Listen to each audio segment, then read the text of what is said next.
Before the days of aperoids, borderline fanfiction plotlines, and a planet home to dinosaurs, we were given a sequel to one of Nintendo's most innovative titles. That's right, Star Fox 64.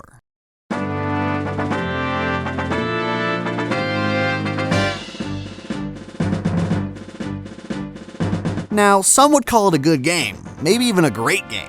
Hell, some might even call it the best aged game on the N64. My adoration for other titles aside, I agree with the acclaim it continues to garner to this day, and amongst its highest praised aspects are the branching paths. And why not? The ability to take a multitude of routes to the finish line provides an insane amount of replayability, but it goes beyond that. Star Fox 64's array of journeys provides true player agency for the person holding the controller, and it did this long before we were actively discussing such concepts.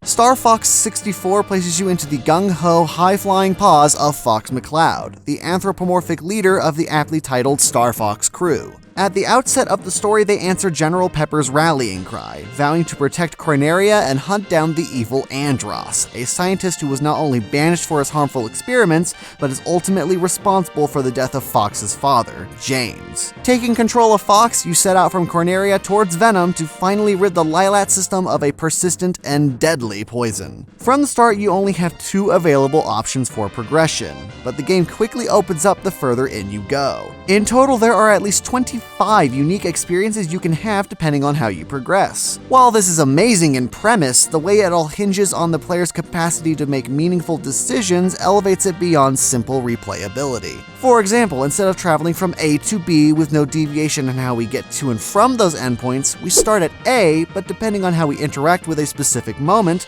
we can end up at either B or C. While these crossroads are scripted, progression hinges on the player's aptitude. Rather than a few decisions being cool in the moment yet essentially meaningless in the long run, players must be attentive to what's going on. Miss an opportunity, and there are consequences. Case in point with the first stage. Falco asks for your help in getting rid of the baddies behind him as his G diffuser is malfunctioning. So you react and try to save him because he's your ally. But maybe you don't succeed, and suddenly the option to proceed to Sector Y is lost to you. This not only teaches you the obvious, hey, your teammates can be taken out, might want to, not let that happen, but it also teaches you from the start to think on your feet. Your allies might not be asking for help just as a way for you to rack up a higher score. If they get knocked out for the rest of the level, you might miss out on some key help later on that would have opened up a new route. However, let's jump straight to Sector Y for another example. In this stage, the Star Fox team joins up with the Cornerian fleet as they attempt to repulse a sizable chunk of Andross's armada. The objective then is simple: attack head-on and wreak some havoc. Now, upon passing through the first large battleship, depending on how many enemies you've shot down, you'll get a remark from one of your teammates indicating how well you're doing. Take out too few enemies, and you'll get a snide comment from our favorite feathered friend. Fox, you're supposed to shoot them all? Blast a good portion of baddies, and instead Peppy will chime in telling you, Good job, keep up the pace!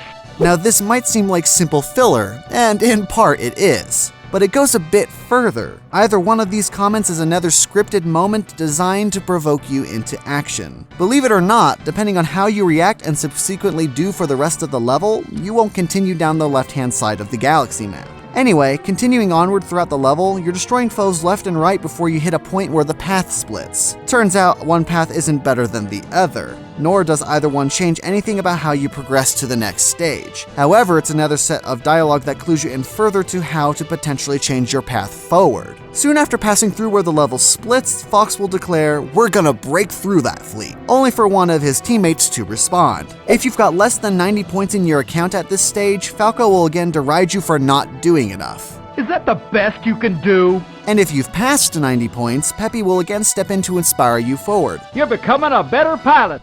Turns out you'll need 100 points or more to move on to Aquas instead of Katina. And wouldn't you know it, even if you manage to get 0 kills in the last little section before the level's boss, if you defeat said adversaries quickly enough, you'll have more than the 100 points you need to progress down the accomplished route. I love how Star Fox 64 pushes you to play better through something as natural as chatter with your teammates. And if you decide to act upon what they say and do, that is to say, provide a bit of agency, you're rewarded by getting a new route forward. And again, while these events are scripted, it doesn't feel that way in the moment, especially seeing as you're right in the thick of all the action.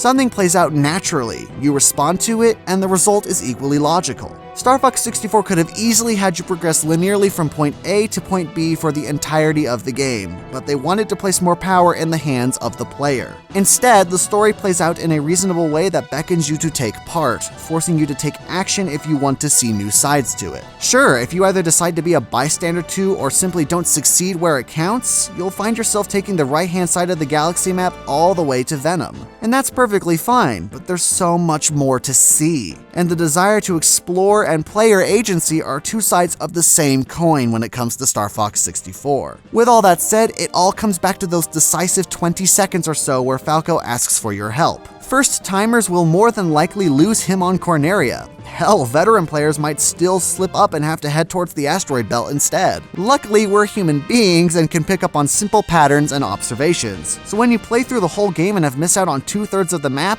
you'll go back and wonder, where did I potentially mess up? What can I do differently that will allow me to play these other levels? At which point it's logical to start from Corneria and retrace your steps. It's sort of like the butterfly effect, where one small change in the moment can dramatically change how we go about the rest of the game. Again, this all highlights how the game pushes you to take charge and seek out new avenues. When there's new places to see, we're naturally curious and want to get to them, and our capacity to shape how we move forward then plays a significant role in getting us where we want to be. In short, I love Star Fox 64 not only for its characters, music, and action, but the way it puts the onus on the player to react accordingly to what's happening in each level. And thanks to this, it'll continue to live long after other titles have drifted into the distant reaches of space and time.